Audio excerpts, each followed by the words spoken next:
أعوذ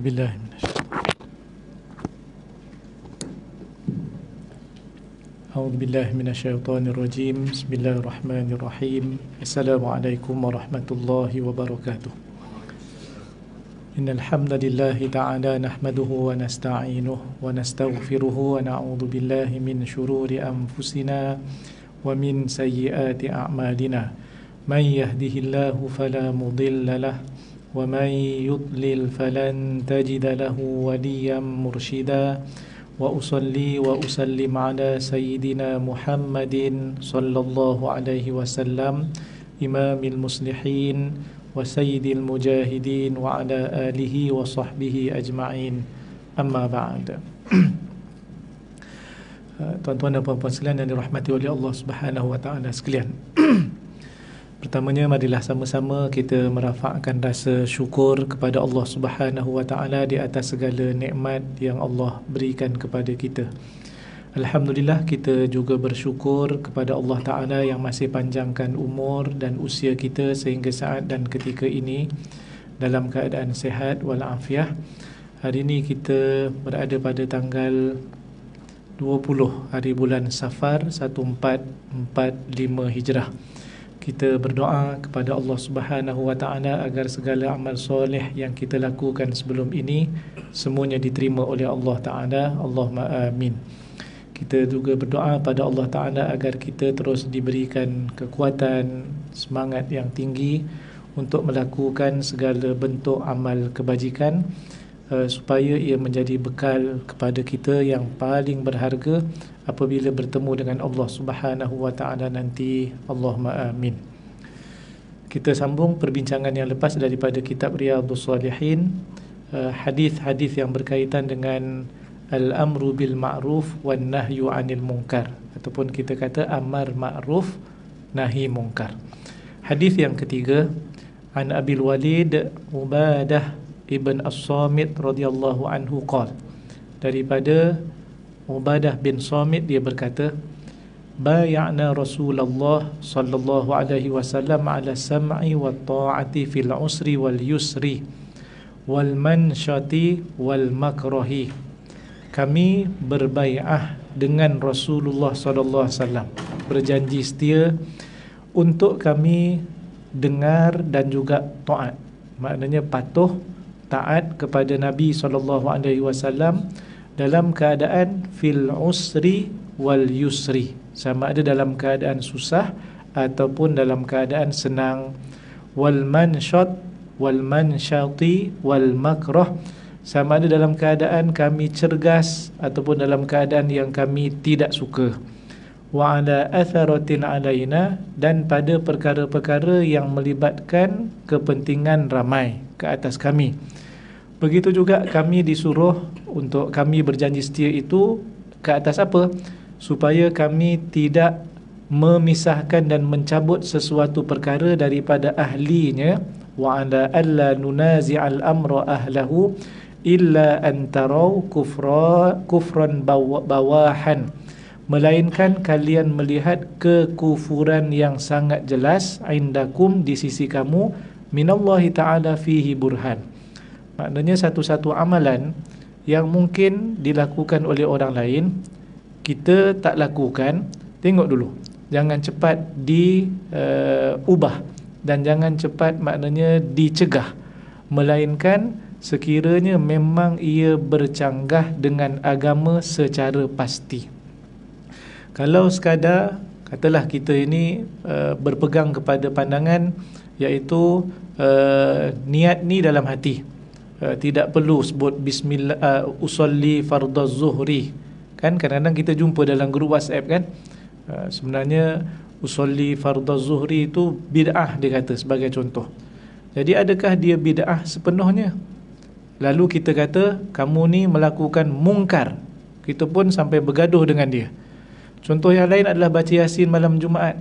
Adakah sampai peringkat kita ni pegang kepada baca Yasin bukan daripada amalan Nabi? Adakah orang baca Yasin malam Jumaat ramai-ramai itu dikira kemungkaran? Itu persoalannya. Kalaulah ada takwilan lain, takwilan maksudnya boleh jadi dia baca Yasin bukan kerana Nabi baca, iktikadnya, tapi dia baca Yasin kerana itu adalah ayat Al-Quran. Kebetulan malam Jumaat tak ada kuliah maghrib, daripada duduk kat luar, daripada duduk lepak dan sembang di tepi masjid, di tangga masjid, mana lagi bagus baca Quran dengan lepak? Baca Quran lagi bagus. Nak baca Quran pula ramai-ramai, masing-masing ada bacaan sendiri. Yang ni juzuk kedua, yang ni juzuk ketiga. Jadi mungkin masing-masing kalau nak disuruh, saya nak baca yang saya punya, dan sekali tak boleh baca ramai-ramai lah. Jadi apa yang boleh menyatukan kita? Mungkin surah-surah yang penting, surah Yasin. Ada satu masjid saya jumpa, mereka amalkan baca surah Al-Kahfi malam Jumaat. Minggu ni surah Yasin, minggu depan surah Al-Kahfi. Pun ada hadis yang menyebut. Hadis menyebut fadilat siapa yang baca 10 ayat ataupun surah Al-Kahfi, maka selamat daripada fitnah Dajjal. Tapi hadis tak suruh baca ramai-ramai. Jadi, adakah melihat orang buat satu amalan yang boleh ditakwilkan sebenarnya tak salah pun, tiba-tiba kita kata ini adalah perkara mungkar yang mesti untuk ditegah? Jawapannya tidak. Sebab hadis menyebut, jangan kamu mencabut sesuatu perkara daripada ahlinya, melainkan kamu dapati ia memang secara pasti adalah kekufuran yang nyata. Jadi clear lah kalau kita faham yang ni. Kadang-kadang kita ni sampai bergaduh perkara-perkara yang tak sepatutnya kita bergaduh pun. Tak sepatutnya kita bergaduh. Kalau kita tak nak baca solawat selepas daripada ambil uduk, orang lain baca solawat, terpulang kepada kita. Yang kita punya pun betul, orang lain punya pun tak salah. Baca Yasin malam Jumaat, kalau kita nak baca pun betul, orang baca Yasin, adakah dia kufur? Bukan. Jadi kat sini tidak perlu untuk kita cegah kerana ia bukan kemungkaran. Seterusnya, wa ala an naqula bil haqqi aynama kunna la nakhafu fillahi laumata laim. Satu lagi, Ubadah bin Samit kata, kami berbaiat dengan Nabi SAW pada perkara apa? Supaya kami menyebut dan memperkatakan sesuatu yang benar, yang hak, walau di mana kami berada, walau apa keadaan kami, tanpa takut kepada celaan orang yang mencela. Maknanya tak rasa bimbang dengan orang lain. Kalau memang perkara itu perkara yang perlu disebut, maka kita kena sebut dan kita kena nyatakan. Minum arak haram, jadi kita nyatakan secara jelas. Orang bertanya bagaimana terlibat dengan perkara-perkara yang wang tidak patuh syariah. Sebagai contoh, semalam ada orang tanya berkaitan dengan boleh ataupun tidak boleh seseorang tu kita nak terima dermanya daripada duit tidak patuh syariah untuk buat masjid. Contohnya, duit tak patuh syariah, duit riba. Riba ni maknanya duit yang didapati secara zalim. Kita bagi pinjam kat kawan, hutang, al-qard, hutang RM10. Ni contoh mudah.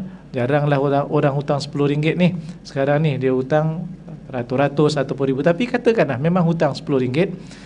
Kita mensyaratkan, okey, saya boleh bagi hutang RM10, tapi nanti bayar RM15. Bahasa kita bunga dah kan, bunga. Jadi ini adalah riba. Ini adalah riba. Adapun yang di bank, bank Islam, mana-mana Windows Islamik, daripada mana-mana bank, yang itu dia bukan hutang. Yang kita pembiayaan peribadi, pembiayaan rumah, yang itu sudah maknanya melalui proses lain. Jual beli dah berlaku di pihak pertama, kemudian kita beli daripada pihak pertama tadi, dah kita ni dah orang yang ketiga, sebagai contoh. Kerana bank beli dahulu aset itu, kemudian barulah kita beli daripada bank. Jadi itu cerita lain. Bank bila dia dah own dia punya aset, kemudian dia nak jual berapa banyak, dia punya sukalah. Harga asal daripada pemaju 1 juta, bank dah beli 1 juta daripada pemaju. Sekarang kita beli daripada bank, bukan beli daripada pemaju. Sebab itu kita punya geran rumah sebagai contoh, siapa dia punya owner? Owner adalah bank. Macam kereta juga. Jadi yang ini bukannya Macam mana saya hutang dengan bank Islam harga 1 juta, tiba-tiba saya kena bayar 1.2 juta, ini riba. Yang tu berbeza. Yang itu sudah maknanya dikawal selia oleh bank negara dan sudah patuh syariah. Cuma yang ni yang biasa, RM10 kita bagi pinjam, kemudian kita minta RM15, yang ini riba. Itu kalau RM10. Kalau sekiranya 10 juta, bayar 15 juta. Contohnya duit inilah yang dia nak derma untuk buat masjid. Boleh ataupun tidak boleh? Jawapannya tidak boleh. Kerana apa? Duit tidak patuh syariah hendaklah dibersihkan dengan cara diberikan kepada Baitul Mal. Ini dah ada fatwa. Ataupun digunakan ataupun dialirkan kepada semua perkara kebaikan untuk manfaat orang ramai, untuk maslahat dan kepentingan orang ramai, kecuali masjid dan surau. Ada pengecualian. Kenapa? Kerana yang ni kena sebut betul-betul. Kerana dalam hadis Nabi kata Allah Ta'ala itu baik. Innallaha tayyibun la yaqbalu illa tayyiba. Allah Ta'ala itu baik dan Allah Ta'ala tidak terima melainkan perkara yang baik sahaja. Jadi masjid adalah rumah Allah, surau juga adalah rumah Allah.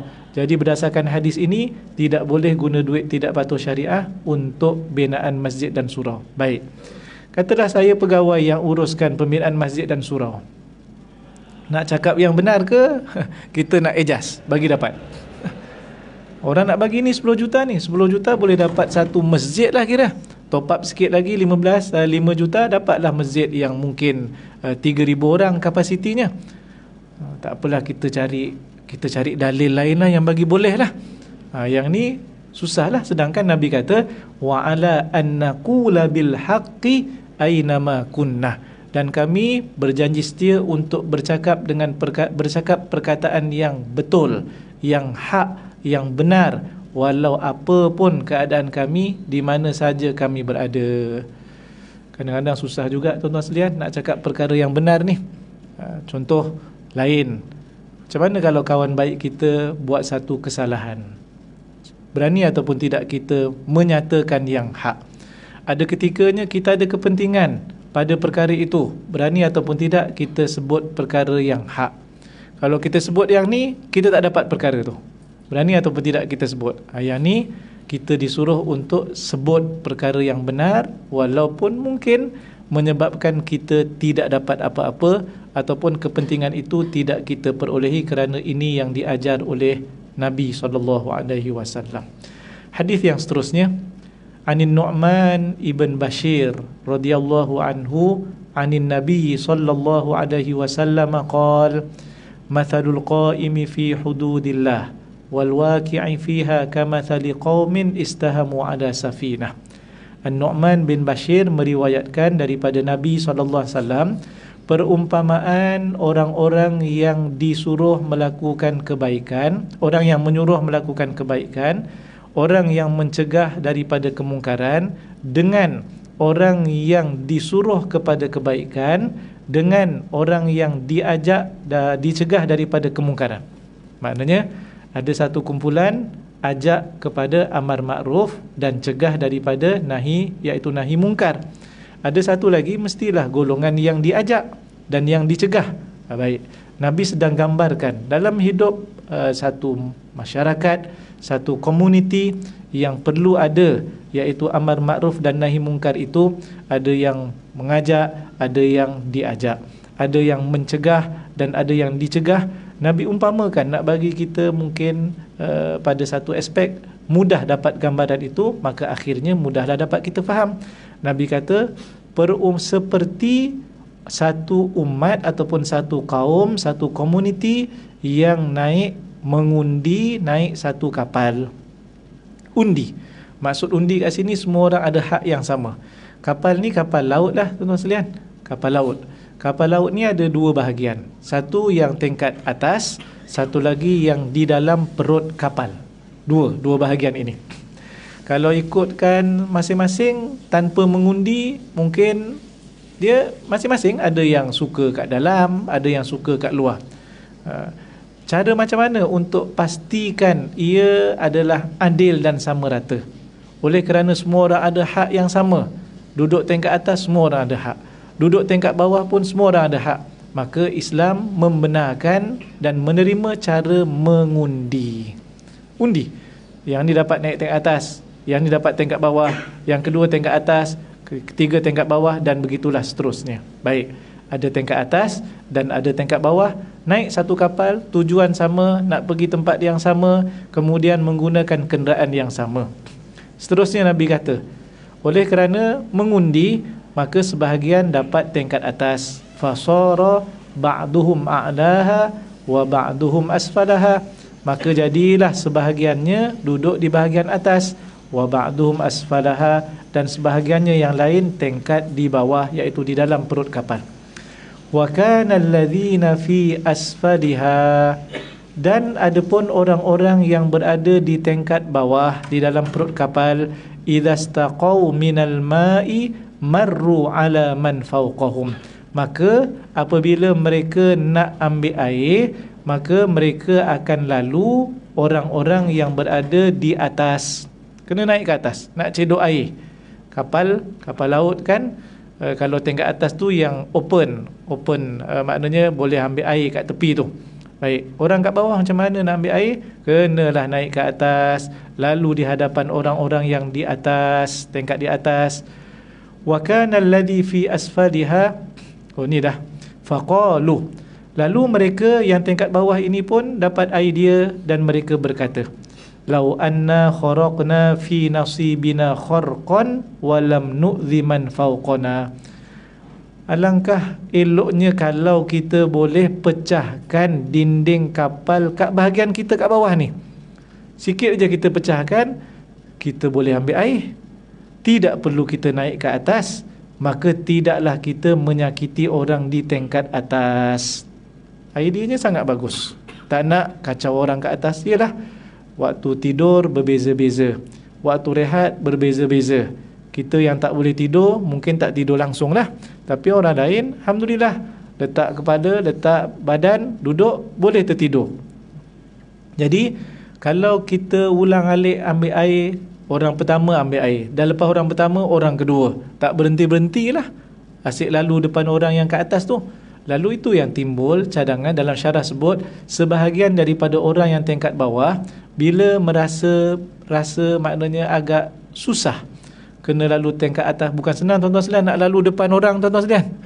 Belum tentu orang bagi tuan-tuan pernah naik kapal terbang kan, duduk tepi tingkap, suka duduk tepi tingkap, tapi kencing paling banyak tuan-tuan sekalian. Kejap-kejap nak pergi toilet, kejap-kejap nak pergi toilet. Itu tuan-tuan sekalian, belum tentu orang sebelah tu rasa selesa. Sekali okey, dua kali okey, kali ketiga dia masam dah tuan-tuan sekalian. Apa dia ni kerap sangat ni? Jadi ini tuan-tuan sekalian menyebabkan tidak selesa. Dan orang tingkat bawah ni tahu betapa perkara itu menyebabkan orang di atas rasa terganggu. Sebab itu perkataannya, kita pecahkan saja di bahagian kita ini, ambil air, dan tidak menyusahkan dan menyakiti orang yang di atas kita. Seterusnya Nabi kata, fa in tarakuhum wa ma aradu halaku jami'an. Sekiranya orang-orang di dalam kapal itu biarkan kehendak orang yang di tingkat bawah yang berniat nak pecahkan dinding kapal di bahagian bawah itu, nescaya kalau dibiarkan apa yang mereka nak buat begitu, tak apalah. Lagipun tingkat bawah, kita tingkat atas, tak ada masalah apa-apa. Halaku jami'an, Nabi bagi tahu semuanya akan binasa. Sebab dia tak karam tingkat bawah aja, yang akan tenggelam seluruh kapal itu. Kemudian Nabi kata, sekiranya diambil tangan mereka dengan maksud dipimpin, ditegur, dibagi nasihat, maknanya kalau amar ma'ruf, kalau kemungkaran ia perlu dicegah, nescaya mereka akan selamat, dan selamatlah semua orang. Apa yang boleh kita faham tuan-tuan sekalian? Kemungkaran tidak boleh dibiarkan dalam masyarakat. Walaupun mungkin kecil, walaupun mungkin sedikit, yang penting dia memang perkara mungkar, tidak boleh didiamkan. Kerana apa? Kalau didiamkan, Nabi bagi gambaran tadi, seperti naik satu kapal, semuanya akan binasa. Jadi kalau kita kata tak apa, dia dia punya hal aja. Saya, keluarga saya jaga. Tuan-tuan dan puan sekalian, lambat laun kerosakan dan kemungkaran itu akan merebak. Merebak boleh jadi akan masuk dalam keluarga kita dalam keadaan kita tidak perasan. Maknanya kalau kita biarkan satu-satu perkara itu yang mungkar tanpa dicegah, kerosakan akan berlaku kepada semua orang. Sebab itu ada yang bertanya kenapa kita fatwakan satu-satu ajaran, kita panggillah dia, kita dialog dengan dia. Tuan-tuan dan puan sekalian, dialog memang diadakan, perbincangan memang diadakan. Dengan diorang ni kita berterusan untuk berdialog, kita bagi hujah, dia bagi hujah. Tetapi bagaimana dengan orang lain? Masyarakat macam mana? Kita tak tahu. Sebahagian mereka rupa-rupanya akhirnya percaya yang dibawa itu betul, sedangkan kita tengah dialog ni. Sebab itu tetap dialog dilakukan, fatwa kena dibuat untuk menjaga masyarakat lain supaya tidak terjerumus kepada perkara itu. Saya dapat maklumat tentang satu ajaran yang mereka ini dah keluar daripada Malaysia ramai-ramai pergi satu tempat, tanpa saya sebutkan kumpulan apa. Yang penting mereka kata Nabi Muhammad itu Allah. Mereka kata bahawa Allah itu jawatan. Sebenarnya itu adalah Nabi Muhammad. Nabi Muhammad juga tidak ada alat kelamin, tak ada kemaluan dan seumpamanya. Tuan-tuan dan puan sekalian, kat sana kita dapat maklumat ada orang-orang yang bukan orang Melayu, yang mereka ni asalnya agama lain, bukan agama Islam. Dimaklumkan, difahamkan mereka akhirnya telah masuk Islam. Tapi masuk Islam, masuk ajaran sesat tadi. Rupanya bila mereka kata Nabi Muhammad itu Tuhan, Tuhan itu ada pada makhluk, dia orang kata yang ni sama dah macam kami juga, jadi kami masuklah Islam yang ni. Jadi apa faedahnya? Orang lain pun lebih tidak selamat lagi. Kerana apa? Kerana kalau dibiarkan, nescaya ada orang yang tidak memahami agama Islam akan terikut-ikut ataupun terpengaruh. Sebab itu salah satu caranya adalah dengan difatwakan supaya dapat menyelamatkan orang lain, supaya mereka tahu yang ini tidak betul, yang ini tidak tepat dan juga seumpamanya. Apapun tuan-tuan dan puan sekalian, amar makruf dan nahi mungkar, kemungkaran tidak boleh dibiarkan, mesti dicegah. Sebab itu dalam satu-satu masyarakat kita kena maknanya sentiasa ambil tahu apa yang berlaku, kerana kita ini disuruh untuk jaga akidah kita, jaga ahli keluarga kita, jaga juga masyarakat kita daripada api neraka. Seterusnya, hadis yang berikutnya, an Ummil Mukminin Ummu Salamah, daripada Ummul Mukminin Ummu Salamah Hindun binti Abi Umayyah Hudzaifah radhiyallahu anha, daripada Nabi SAW, Nabi bersabda, innahu yusta'malu alaikum umara fata'rifuna wa tunkiruna, sesungguhnya akan dilantik ke atas kamu pemimpin-pemimpin yang kamu tahu, fata'rifuna, kamu tahu mereka ini buat kebaikan, dan kamu juga sebahagiannya tahu bahawa mereka ini buat perkara yang bercanggah dengan syarak, lalu kamu mengingkarinya. Perkara yang baik mereka lakukan, kamu maknanya terima. Perkara yang bercanggah dengan syarak mereka lakukan, kamu mengingkarinya. Okey, seterusnya Nabi berkata, faman kariha faqad bari'ah, siapa yang membenci perkara yang bercanggah dengan syarak yang dilakukan oleh pemerintah itu, maka dia telah selamat. Maknanya kalau dia benci dalam hati, itu sudah menyelamatkannya. Yang kedua, waman angkara faqad salimah, dan siapa yang mengingkarinya dengan maksud cegah kemungkaran yang dilakukan itu, maka dia telah maknanya berjaya. Dia telah berjaya. Tadi selamat, yang ni berjaya. Seterusnya Nabi kata, walakin man radiya wa taba'a, tetapi siapa yang redha dengan perkara yang bercanggah dengan syarak itu, bahkan mengikutnya pula, diikut, maka orang ini dianggap sebagai melakukan maksiat. Okey. Qalu, Para sahabat bertanya Rasulullah SAW, "Ya Rasulullah, ala nuqatiluhum?" Wahai Rasulullah, adakah kami perlu memerangi mereka? Lalu Nabi pun bersabda, "La, tidak perlu memerangi mereka. Ma aqamu fikumus solah, selagi mana kamu dapati mereka mendirikan solat." Jadi Islam ajar kita, kalau ada pemimpin yang begitu sampai peringkat buat perkara yang bercanggah dengan syarak, maknanya tidak boleh diperangi selagi mana mereka mendirikan solat. Jadi kena tengok solat ke tak solat.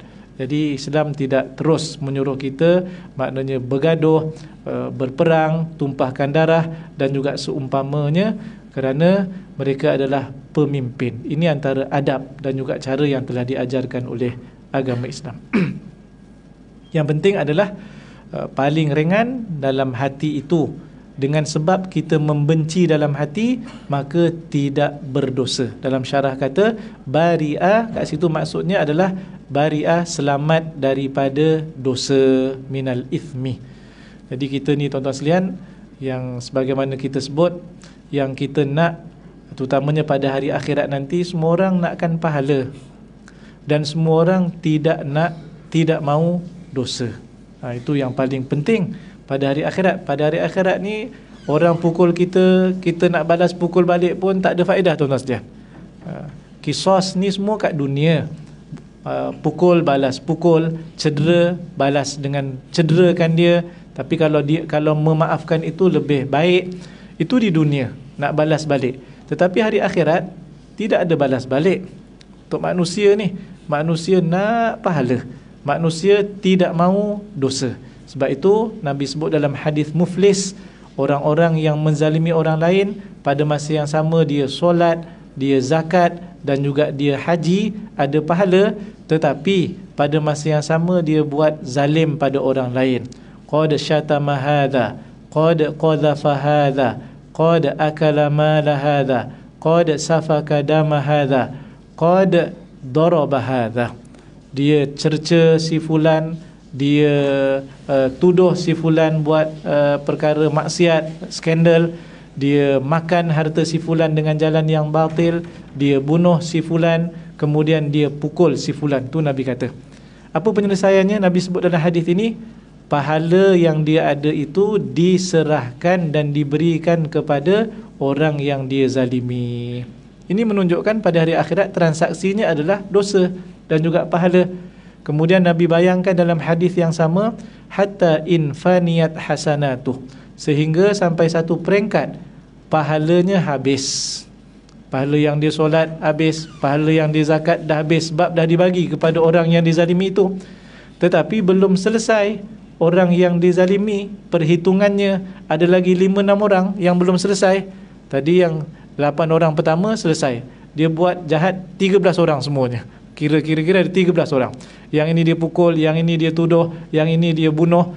Ada lagi 5 orang. Pahala dia dah habis. Nabi kata, apa penyelesaiannya? Dosa orang yang dizalimi itu pula akan dicampakkan kepadanya. Dia pula tanggung dosa orang lain. Bukan dia yang buat dosa. Dia solat, dia zakat, tapi pahalanya orang lain yang dapat.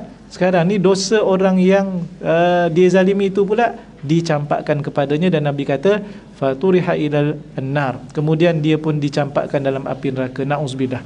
Sebab itu kita nak pahala dan kita tak mau dosa. Jadi untung mana-mana yang Nabi kata ini dapat fadilat, ini dapat pahala, kita usahakan. Dan salah satunya dalam bab amar ma'ruf dan nahi mungkar, sekiranya ada pemimpin yang kita tahu buat kebaikan, kita sokong. Ada yang buat kejahatan dan melanggar perkara-perkara syarak, kita tak suka, dalam hati itu sudah memadai untuk kita selamat daripada dosa. Jadi itu pentingnya tu. Walaupun dalam hati, amalan hati, tetapi niatkan kita tidak suka dengan perkara itu, dan juga seterusnya dah. Sebab itu ada satu kaedah yang besar dalam fiqh, al-umur bimaqasidiha. Setiap satu perkara itu bergantung kepada niatnya. Tuan-tuan dan puan sekalian, niat ni main peranan yang penting. Niat yang menentukan satu-satu amalan itu jadi ibadah ataupun tidak jadi ibadah. Maksudnya bila jadi ibadah dapat pahala. Kalau ia tidak dikira sebagai ibadah, tak dapat apa-apalah. Contoh ya, pagi Jumaat, hari ni hari Rabu, esok Khamis, lusa Jumaat. Kalau kita mandi pagi tu sebelum pergi pejabat, sebab ada satu mandi yang disunatkan hari Jumaat, iaitu mandi sunat Jumaat. Waktunya adalah selepas terbit selepas terbit fajar. Kalau lagi bagus dekat-dekat nak pergi masjid. Tapi kalau kerja, macam mana nak mandi? Mungkin kita ambil peluang pagi itulah. Di antara mandi yang ada niat untuk mandi sunat solat Jumaat, dengan orang lain mandi juga tetapi tidak niatkan apa-apa, mana yang dapat pahala? Yang diniatkan mandi sunat solat Jumaat, mandinya sama. Begitu juga dengan orang yang mandi, yang satu niat mengangkat hadas, yang satu tidak mengangkat hadas dengan izin. Mungkin dia bersama dengan isterinya pada waktu malam. Esok paginya sepatutnya mandi. Yang seorang niat mandi angkat hadas besar, yang seorang lagi niat tak ada, terlupa, tak niat langsung. Jadi dua-dua solat subuh, sah ataupun tidak solat subuh, dua-duanya, yang satu sah kerana sudah terangkat hadas besar, yang satu lagi tak niat. Mandi sama dengan mandi, yang satu lagi mandi, tetapi yang ini tidak diniatkan, maka rugi. Kerana apa? Kesannya solat yang dilakukan tidak sah kerana masih lagi menanggung hadas besar. Ini adalah berkaitan dengan niat. Sebab itu tajuk ini banyak kaedah ini banyak faedahnya dalam kehidupan seharian kita. Puasa hari Khamis, yang seorang niat puasa sunat Khamis, yang seorang lagi niat puasa qada. Beza, maknanya yang puasa yang sama daripada fajar sehinggalah maghrib, yang seorang dapat pahala sunat, yang seorang lagi maknanya selesai tanggungjawab qadanya. Tapi kalau sampai sudah tak niat-niat qada, dia ada 2 hari lagi, sampai sudahlah qada itu masih lagi wajib ke atasnya. Jadi ini contoh kesan niat dalam kehidupan seharian kita. Seterusnya yang terakhir, hadis pada hari ini daripada Ummul Mukminin Ummul Hakam Zainab bintu Jahshin, anna an-nabiy sallallahu alaihi wasallam dakhala 'alaiha fazi'an. Zainab bintu Jahshin, isteri Nabi sallallahu alaihi wasallam, satu hari Nabi masuk ke biliknya, jumpa, tapi dalam keadaan yang wajah Nabi berubah. Tak macam biasa, nampak macam ada sesuatu yang, kalau dalam syarah sebut, dalam wajah yang berwarna merah. Maknanya nampak seriusnya Nabi pada waktu itu. Kalau terjemah di sini fazi'an, dalam keadaan yang maknanya terkejut. Kemudian Nabi pun berkata, la ilaha illallah wailun lil arabi min syarrin qad iqtaraba.